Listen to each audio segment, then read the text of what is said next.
So today I'm joined again with my friend Philip from the channel Philip Chase. We will be continuing our discussion on Vinland Saga. Today we'll be talking about Book 5, which is the beginning of the farmland arc, the slave arc.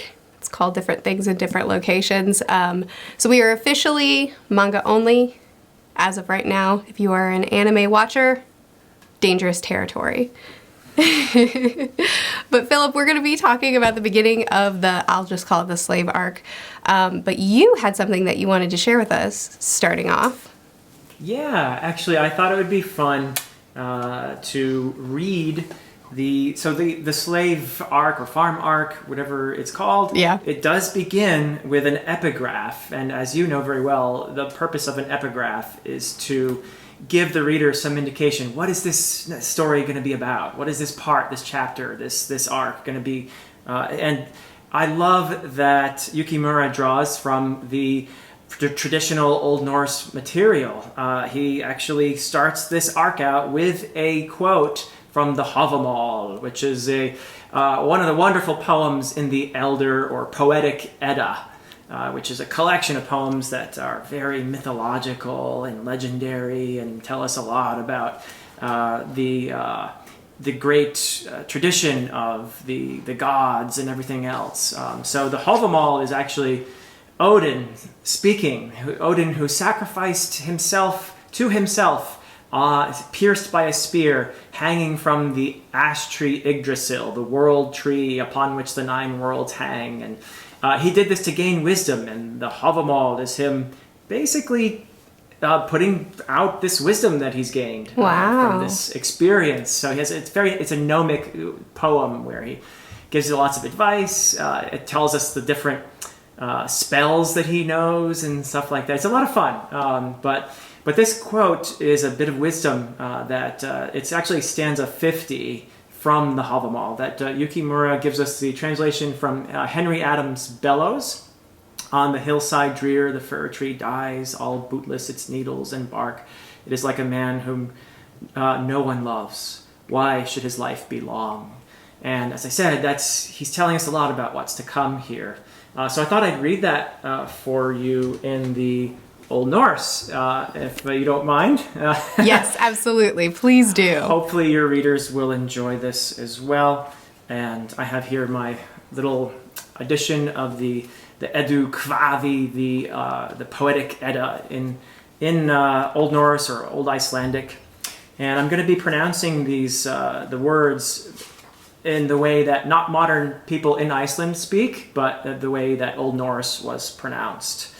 So there are slight differences. Although Icelandic is very close to Old Norse in many ways, it has changed some.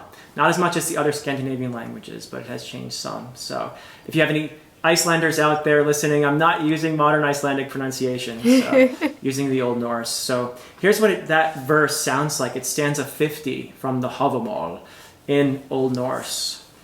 Hrornir thol, su stender thorpi a, hlurat henni borgar bar, swa maver, sa mangi an, what skal han lengi liva. So that's what the Vikings sounded like. That is so cool. Yeah, that's what the Vikings sounded like, sort of. I mean, that's amazing. Yeah, as much as we can tell. And just a more literal translation would be something like, the fir tree decays. The one that stands I would translate this, Thorpi actually means farm, literally, but in this case, probably something like an unsheltered place, out in the open. So the fir tree decays, the one standing out in an unsheltered place. And then the next line is, neither needles nor bark protect her, or protect it. It's feminine, so protect it. So is the man whom no one loves. Ser mangi an. What skal han lengi liva? Why should he live long?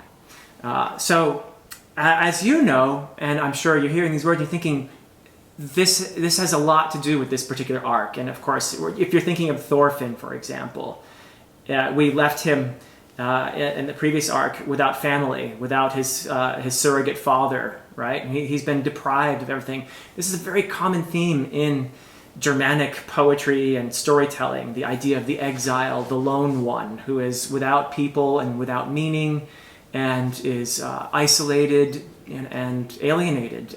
So it's just a very effective epigraph that Yukimura has given us here. Yeah. Wow, that's amazing. And that actually, I feel like that sheds a lot of light in why he went in the direction he went, or what kind of guided him in the direction for this next arc. Yeah. Wow, what a pleasure. Thank you so much for reading that. Oh, my pleasure. And I love how he has obviously given a lot of nods to the Old Norse material. Even on the covers, actually, you do have these runes as well, which I've failed to point out before. Oh, but yeah. they actually are Old Norse. So I think the younger Futhark, there are different types of runes from different areas. I'm more familiar with the Anglo-Saxon runes myself, being more of an Old English specialist. But he's obviously written here something like, this actually reads like the beginning of an Icelandic saga. Very typical. No kidding. So it reads, let's see if I can translate this for you. The runes say, Thorfinnur het maður, sonur Thors. So that means wow. Thorfinn was a man called the son of Thors. Wow, that is so cool. Yeah, and then he talks about Leif a little bit here. Leifur in Hebni var frandi Hans. So those, again, the runes, and that means something like Leif the Lucky was his, really it means kinsman, but I guess we could take it to be friend. But yeah, he's written, and then it goes on to the back. It says something here about Vinland, and it's pretty cool.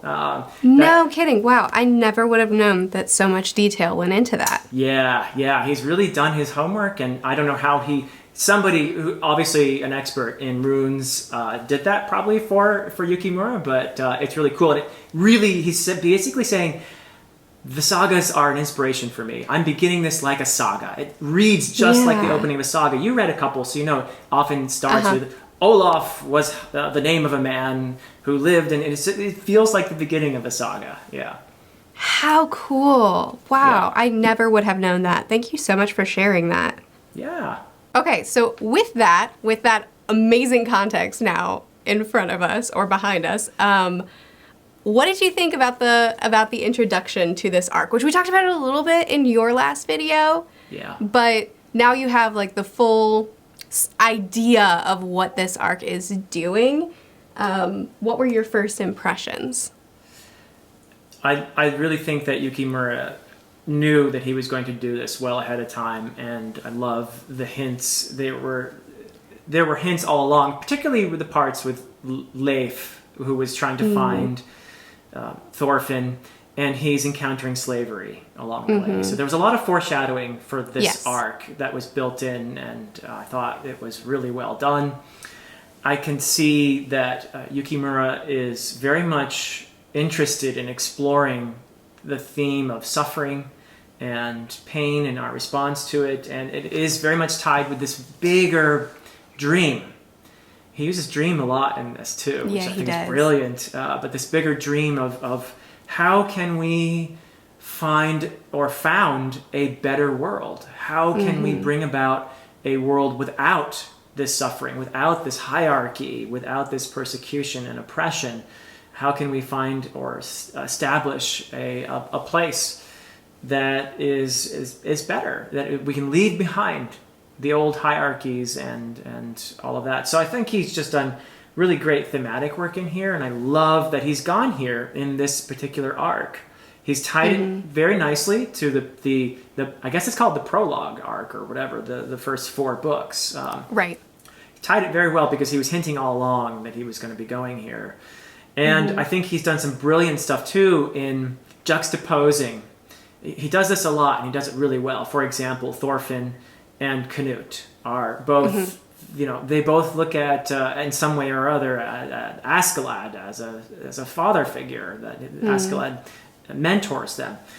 But it's almost like, yes, they're parallel in some ways, but they're also very much opposites in other ways. Big time. And Big time. where they're heading is also set up in the 4th book, and where they're going in terms of their character, because Thorfinn is going from warrior to very much humbled, empty, individual, empty of purpose because he lost Askalad, and he was consumed with that violence. Whereas Canute, you could say he's learned some very tough Machiavellian lessons and taken. He also has a dream, but yes, the way he's going about establishing that dream, very different from what Thorfinn is doing. So this is a big part of what is being established here in this arc. So right. Yeah, lots of good stuff. Is entering into the more cutthroat world and trying to find where he stands in that, whereas Thorfinn is completely shaking it all off because he's realized that he wants nothing to do with it now. It was a really deceptive first arc, wasn't it? You've got the high action, the revenge plot, and then Yukimura says, nah, that's not what this story is. That was just the prologue. Yeah, and as I said before, I think that it's part of the deal here is he really wants to explore theme, and he hints at this. He tells us he's very much invested in, look, right on the cover. He's telling us, this is about labor. This is about work. This is about, and in a metaphorical sense, it's about Thorfinn working to become a better person as well, doing that personal work, but also the labor of a slave. And he repeats this with the image here. And you talked about the eyes before. When you look at Thorfinn's eyes, they're empty. Oh, right? It's different. He has been emptied. The first time we saw Thorfinn on the farm when Einar is presented, here's the person you're going to learn from, and we see him with those empty eyes. Yeah. It was like that said everything I needed to know about what I've missed since I've seen him last. Yeah. Truly incredible storytelling through the eyes. Yep, I totally agree. And I think there's a lot of parallels, and I think it continues all throughout this entire arc of what's happening externally and what's happening internally with Thorfinn. We have him clearing the trees, completely clearing what he's built up about himself, so and then good. Digging up the earth and planting new life and watching that flourish. And that is, not going into spoilers, but that is truly what this arc is doing inside of him. Yeah. So brilliant. The way the external is linked to the internal journey. You put it so well. Yeah. And, here again, in the very beginning, he gives us an interesting choice, in a manga, I'm sure. All these tools. And they are the tools of a slave. And they're the tools that you do this labor with. But as you said, again, it's about the work that he's doing internally, too. Right. So yeah, nice. Absolutely. And I appreciate, too, that right from the very beginning, we don't even have... Well, the beginning does show Thorfinn being sold into slavery, but it's not about Thorfinn in the beginning. It's about Einar. It's about Einar traveling the sea and getting bought and being presented to his new home and being presented to Thorfinn. And just from the beginning, Yukimura is like, okay, we're still at war, but now you're going to look at the other side of it. Now you're going to look at what happens to the people and really closely examining the consequences of what Thorfinn and those like him have been doing. And I just really love that he zeroes in on it, slows down the pace, just dials back the story and zooms in on here's what we're doing now. Yeah. Makes it very clear right up front what this arc is going to be like. Very well said, yeah. And I love the introduction of Einar as a character. He's... Oh, is it Einar? I mean, you can say Einar, but in the Icelandic or Norse, it would be Einar, yeah. Ah, I even looked up how to pronounce it. Okay. Einar it will be. Einar, yeah. Einar. But he with his character comes this wonderful theme of friendship, too, which is wonderful to see that develop between Einar and Thorfinn as well. And just these wonderful, also, again, juxtapositions. If you look on page 21, you have Thorfinn, who is looking pretty desolate still. He has his friend now, but he's very much haunted by the violence of his past. And he's contrasted with, I can't show that because there's some nudity there, but on the next page, you have a contrast with this character, Olmar, who is so naive and thinks he needs to be manly and be a warrior. And what a contrast to Thorfinn, right? Yes, he is. What can you tell me what you think of Olmar at this point? Well, I think one thing that Yukimura is doing in here repeatedly is he's exploring masculinity. Okay. And he's exploring what men convince themselves they need to be manly. And Omar is a bit of a victim of that because he is not a naturally courageous person. He is not a natural warrior, much like his father, and unlike his very scary brother.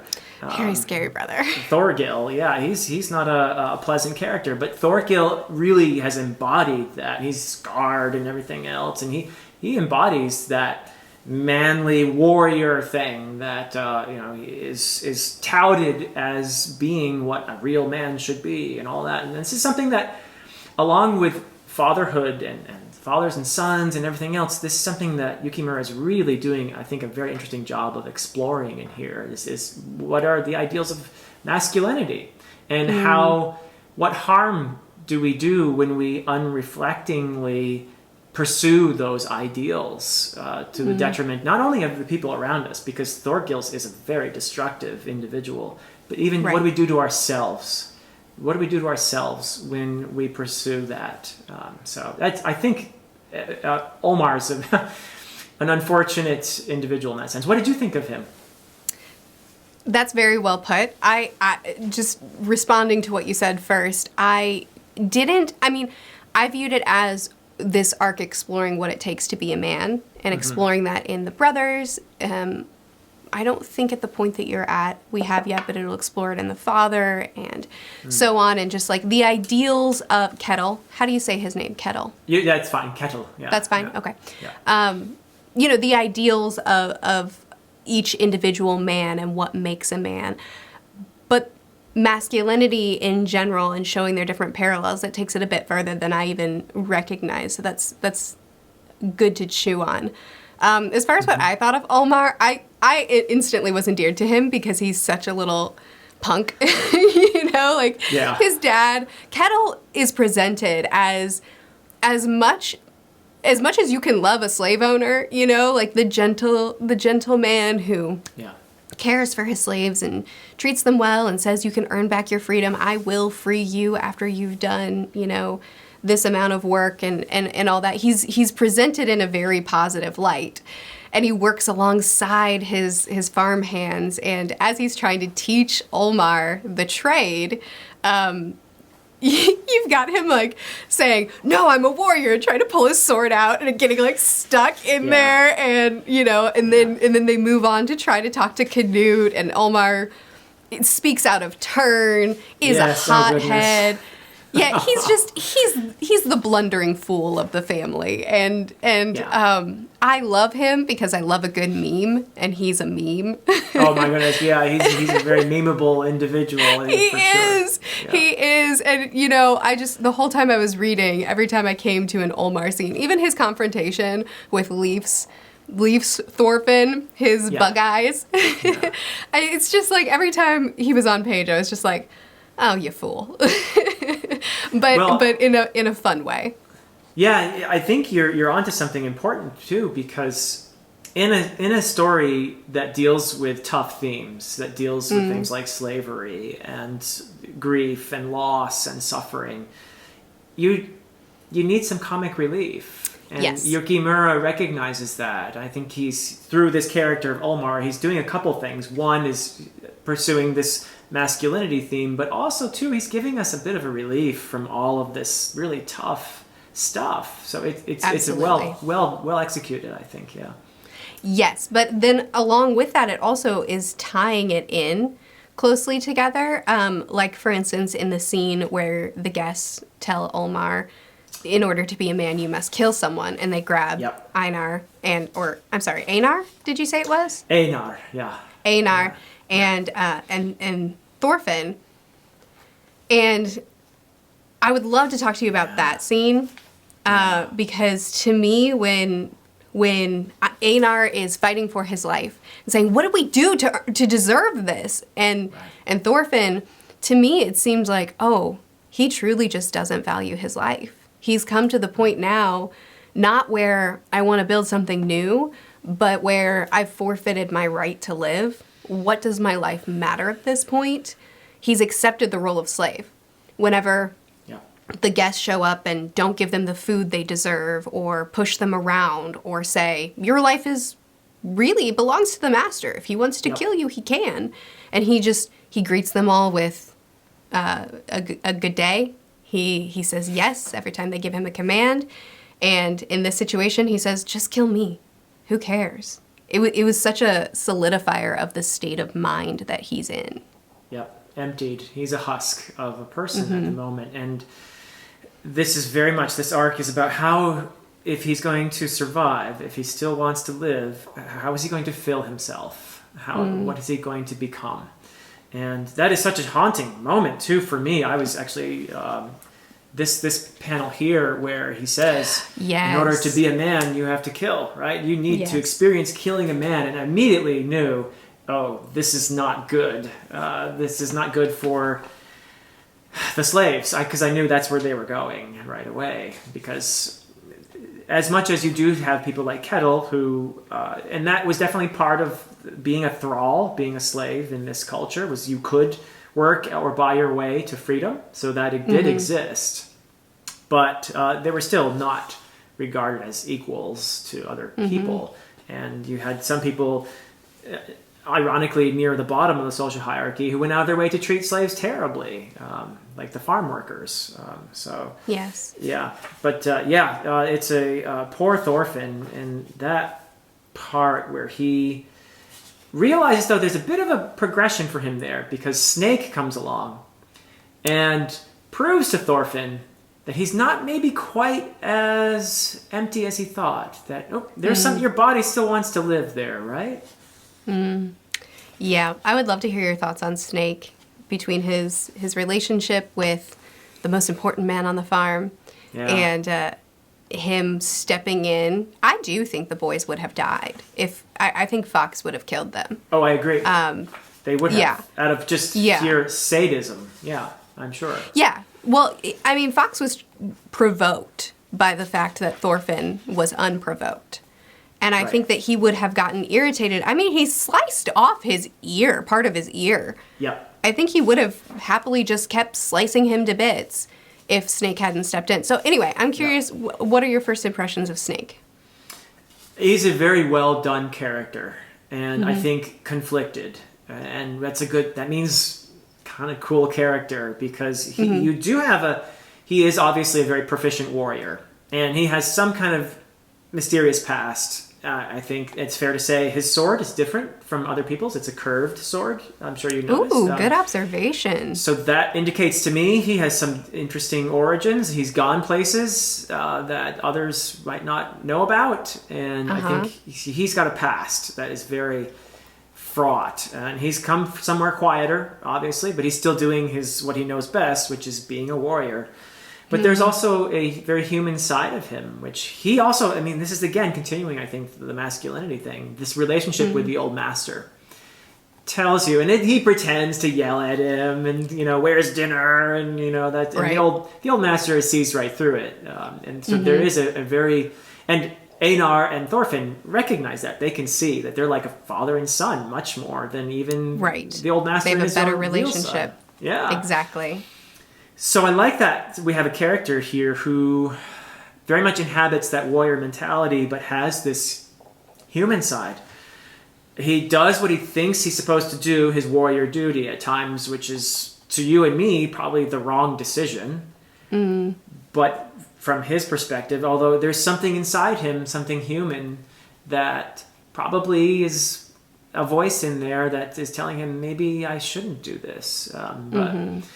But he's obeying those those social mores that tell him he ought to be a man about this, and he has honor. His honor is at stake, right? Because he makes certain decisions later on based on his honor, which is unfortunate. But great character, very compelling. He's a character that will continue. I'll continue to want your thoughts on him. He's a very fascinating character. So we ended that scene with Thorfinn, saying that he doesn't have any right to be mad at them for what they're doing, because that's what he was. and he's taken lives for no good reason. Yeah. So who is he to say anything about it?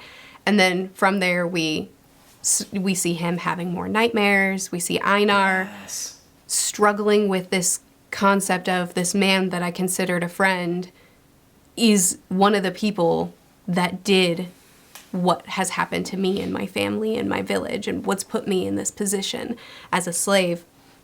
Standing over him could kill him if he wanted, but instead he wakes him up and chooses to forgive him, chooses to move forward with the friendship, which I think Thorfinn is very aware. You can kind of see it in his eyes, how aware he is of the dynamic that was just before him and that he was just accepted. And in the first arc, he was pushing away everyone that tried to have a relationship with him. He was rude to Canute. Yeah. Every time Askalad tried to bond, he rejected him. Every time Thorkel tried to... There's too many Thors. There's a lot of Thors. Every time Thorkel tried to bond with him, he was like, we're not friends, all that. Right. And here is the first time that he's presented himself, fully himself to someone, to Einar, someone who he's harmed. Not truly harmed, but his actions, the same sort of actions harmed him. And he's been given forgiveness and he's been offered friendship. And it's the first time he accepts friendship. And it's such a huge moment for him as a character. Yeah, I don't think that Thorfinn's transformation could have happened without Einar and the friendship that he extends to him. And it's almost as if he's like, why did you wake me up? And he doesn't understand that act of kindness that Einar has just done. And it just dawns on him, that panel, I think that's the one you just showed, where his eyes are kind of like, instead of empty, there's this spark in them. There's this kind of, oh, people can be kind to each other. Well put. And people can, because I think he's completely given up on himself. And realizing that someone can see him for someone good, not someone like Askalad, not someone who's doing the same kind of stuff, but someone good can see him, a victim can see him and forgive him, was something that I think he had never imagined possible for his life. From this, where he's looking a little more, dead, to right in the next page, there's that realization, right? The epiphany. Oh, friendship. Okay, this is something I don't know, and it awakens a lot in him. It does. Yeah. It does. It unlocks him being able to start planting, or him being able to start considering the idea that there could be a life for himself, which I don't remember. What's the old man's name? The most important man on the farm? Sverkel, the old master? Sverkel. He helps in the beginning of that planting as well. Absolutely. But also we have Canute. We check in on him and what's going on with him. What a contrast. How are you feeling about Canute? Well, I really think that I like the storytelling here. And there are, as I've said many times before, liberties that Yukimura is taking with the history. But I like the storytelling, and I like the deliberate contrast. He's going in a very different and I think darker direction than Thorfinn is going.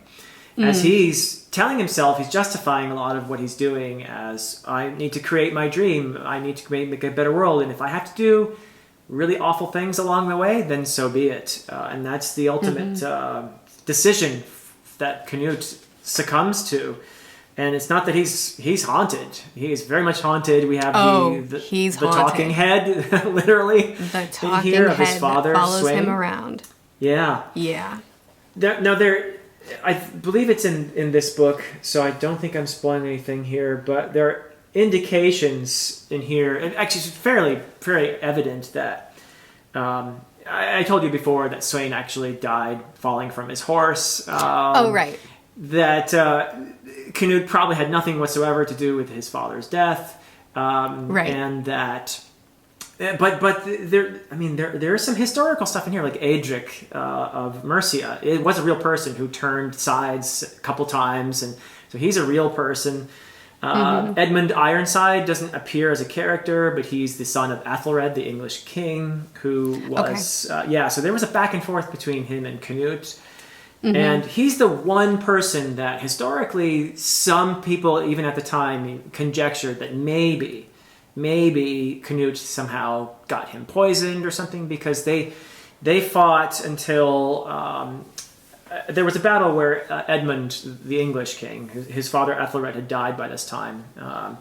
He was wounded in battle, and a couple weeks later they made peace, and Canute got a part of England, basically the Danelaw that had been very Danish before, and Edmund Ironside got the more English, the Wessex and the southern part. And a couple weeks later, after that truce, Edmund Ironside died.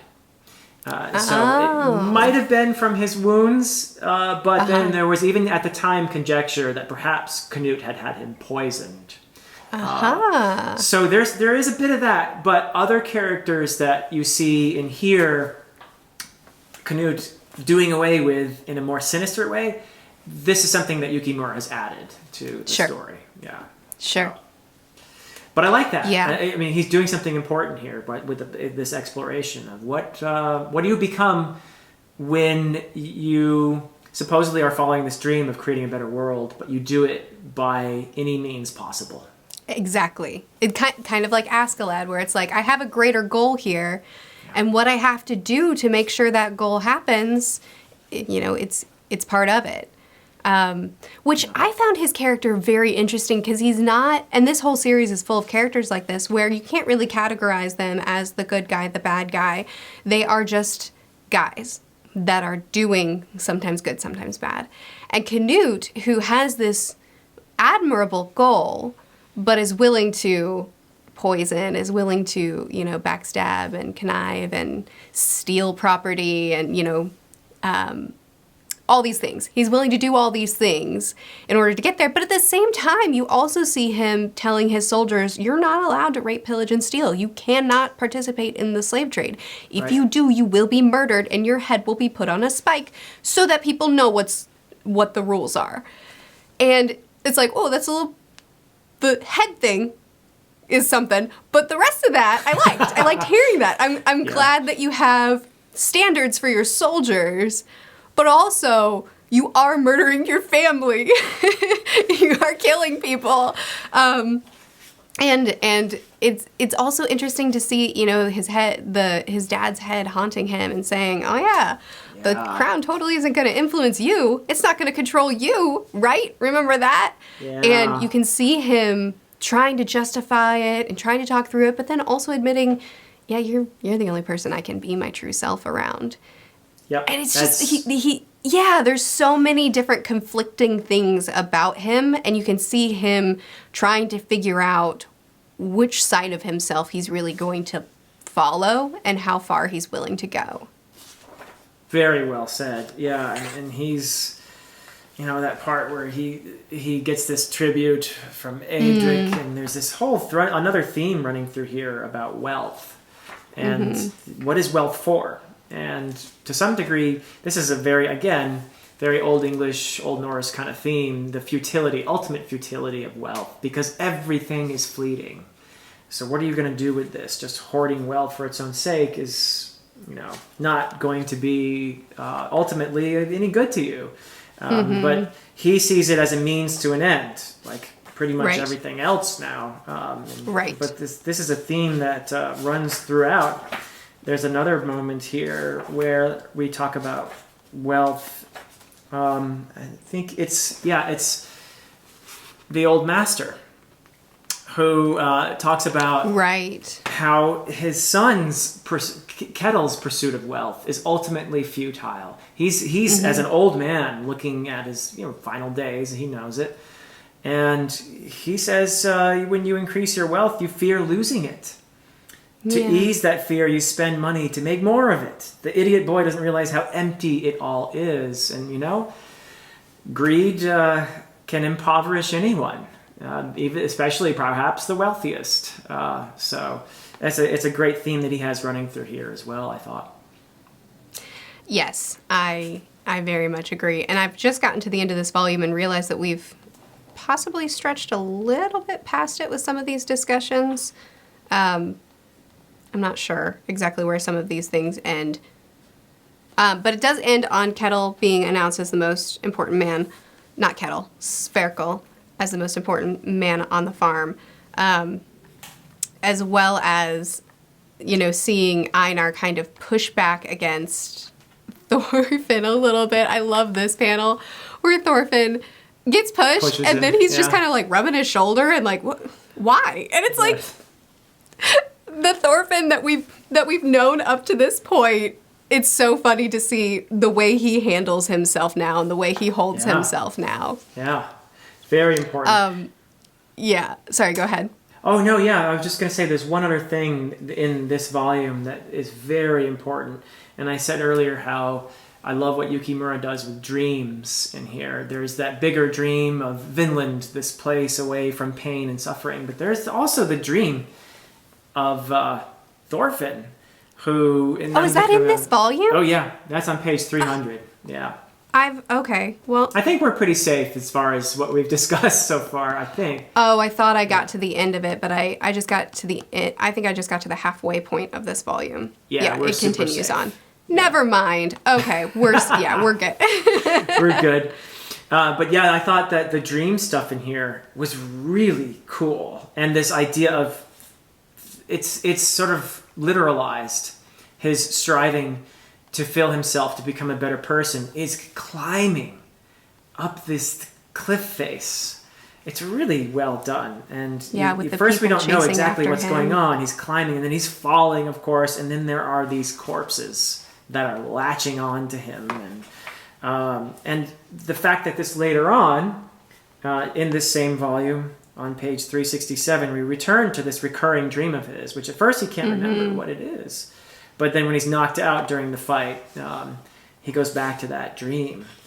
And it initially is this paradise that probably at some point maybe his father had instilled in him. But then it moves to later on back to the him climbing and the corpses, and Askalad returns. What did you think of Askalad's return here? Oh, I was shocked, but also so pleased.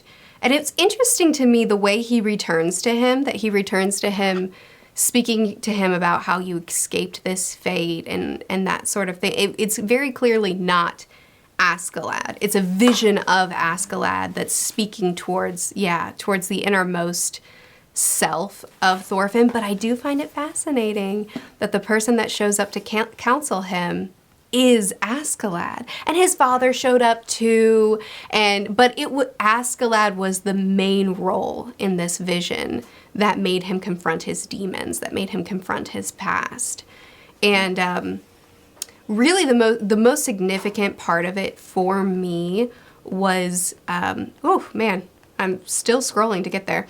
The most actually, there's a few things. There's seeing Thorfinn flashing back to who he once was. Yes. Seeing his dad repeat to him the same thing he told him before, you have no enemies. But the thing that really stood out to me was when Thorfinn breaks down and realizes, I don't know any of you. I don't know how I killed you or where. You were not a blip on the map for me in my quest to revenge. And just breaking down and telling them, I'm so sorry. Yeah. Yeah. Such a powerful scene. Very poignant, I agree. And the idea of what a true warrior is. This is a theme from before that Thorkel has been kind of pursuing, and that Askalad understood as he encountered Thors, that this was somebody I could follow even. And this was something that I think he hoped for from Canute as well. But Canute is going in a different direction. But it's interesting that his two surrogate sons, Canute and Thorfinn, are going in different directions here. They are. But the Askalad that inhabits Thorfinn's mind is nudging him in this other direction. Be a warrior, but a true warrior. Have the courage to climb, to become a better person. And he even tells him, climb. I love this metaphor. Climb. I do too. There's that panel where he's got all these corpses hanging on to him, and here they are, and then he's like, suddenly though, through the Askalad in his mind, he's just determined to, and he does say, "I'm sorry," too. But he's being told, your battle is to climb now, right? Take those you killed with you. Fight your true battle. Become a true warrior. Yes. It's incredible. Yes.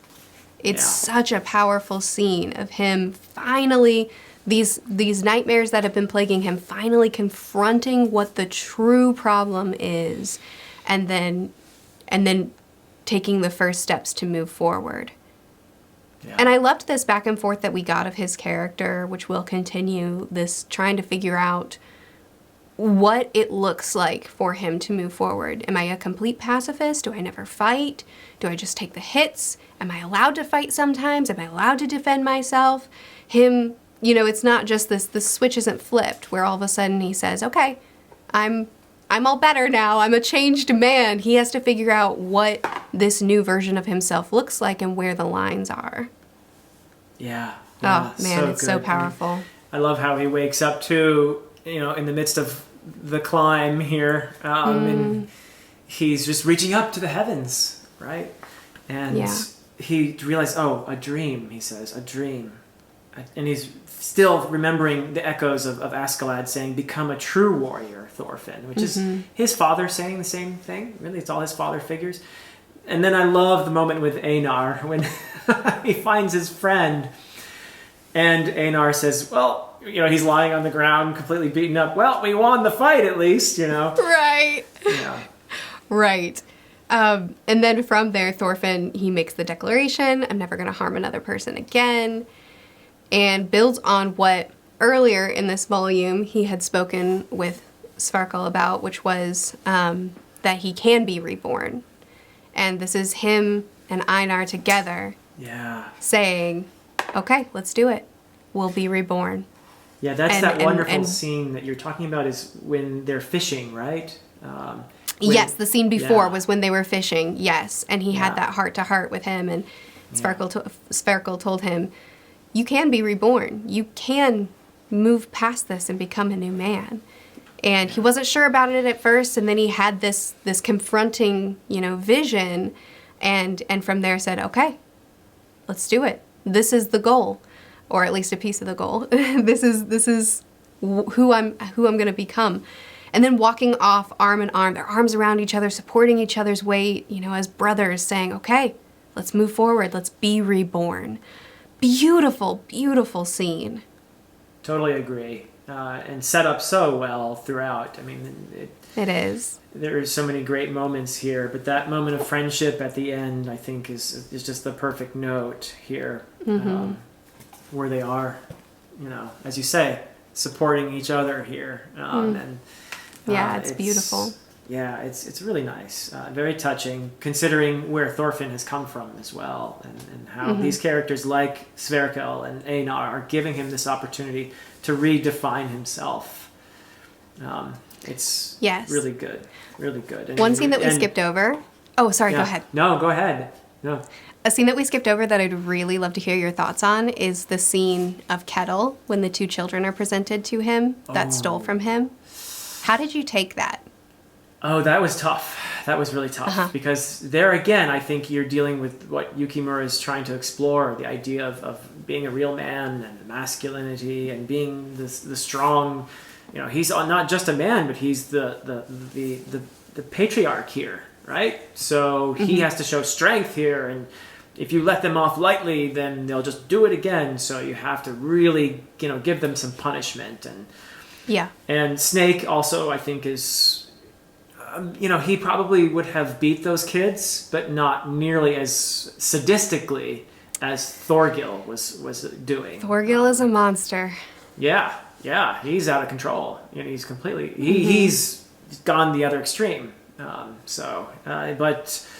the fact that I think Kettle is hiding, and there's this whole, I guess the whole thing about him being the what was his nickname? The Iron Fist or something about a fist. Anyway, being this great warrior is probably mostly fictional, and that he's at the time, and maybe he would have been viewed as a coward, but it's unfortunate because I think what Yukimura is exploring is how actually the man who stands up and says, no, this kind of abuse is not right, and has the courage to do that, is actually not a coward, but someone who is pursuing a better way to live in spite of what everyone says you ought to do. That takes courage. So unfortunately, Kettle does not recognize that in himself. And it's a powerful scene with those poor little kids. Yes, this is where I began to see the cracks in him as a leader, because he's presented as such a humble and kind leader, one that works alongside his farm hands. And then in this moment, when he's presented with this conundrum, where you see his morality is, I don't want to harm these children. I don't want to cut off his arms and his legs. I don't want to beat this child. And he's looking to everyone else for a way out, you know? And the farmhand who we haven't talked about yet, but the one that earned his freedom, he was a slave and he became a hired hand after he earned his freedom. Yeah, Pater. Presents him with, sorry? Pater, I think his name is. Or okay, thank you. I couldn't remember his name. Yeah. He presents Kettle with well, if we cut off his arms and legs, he can't work for us in the future. And so Kettle says, yep, that's the one. That's my excuse. So we won't do that. We'll just beat them. But wait, no, I don't want to beat him too hard. And it's just, he was just frantically searching for someone else to make the decisions for him. And he's afraid of his son. When he's the leader of the farm, he's the leader of the house. He could just say, this is my decision, and I'll enact the punishment so that I make sure it's fair. Which he did end up stepping in when his son was clearly going to kill them. But yeah, it made me start seeing cracks in this character that looked really strong, and realizing you are a coward, just like you said. He's a coward, that he can't even speak up for his own farm, for his own beliefs and morality, and will let others make those decisions for him. And ironically, he seeks refuge in the arms of the least empowered person, a slave and a woman in this patriarchal society, Arnheid. Yes, another character that we haven't spoken of yet, who's a very important character. Yeah, absolutely. Yeah, she's a fascinating character to me. And obviously, can't say a ton about. Well, in the next book, we're going to talk about. In the next book, we'll talk about her even more. But here, she is introduced to us as someone who his favorite slave. Yeah. But has this burden of being the only person who really knows what Kettle is actually like. Yeah, and the only one, at least, that we're made aware of on the farm that cannot earn her freedom, cannot be freed ever. This is her lot in life. And she does not have the freedom to choose who she talks to, who she interacts with, who she sleeps with. She's... Right. It's rough. Yeah, and she's her story is a rough one. She's also mistreated by the mistress of the farm, wife, who's clearly jealous of the relationship that Kettle has with Arnheid, who's takes it out on Arnheid. Absolutely. Also unfortunate. Absolutely, and she's so kind, she's so tender-hearted, but my heart breaks for her, and we will talk about her more. But this was just her introduction. Yeah. And a sad one. Yeah. But okay, there's well, promise. We probably... Yes, there's a lot of promise. We probably should have ended on the high note of the boys walking off into the future. Well, we can look at the last panel there with there's good old Thorfinn, determined and ready to work his way to a new life. Yeah. This is the beginning of him not working as a someone who's given up, but working towards his future, which is a beautiful way to end this book. Yeah. So that is book 4 in the Vinland Saga, which we will continue on with book 5 on Philip's channel. So You have. I don't even own book 5 physically. I switched completely to digital reading at this point. Yeah. But anyway, we will continue the discussion on Philip's channel, which will be linked in the description of this video. So go over there to see the next video discussion, and make sure to subscribe to his channel because all of his content is fantastic. But we will see you tomorrow or the next day somewhere soon for the discussion of book 6.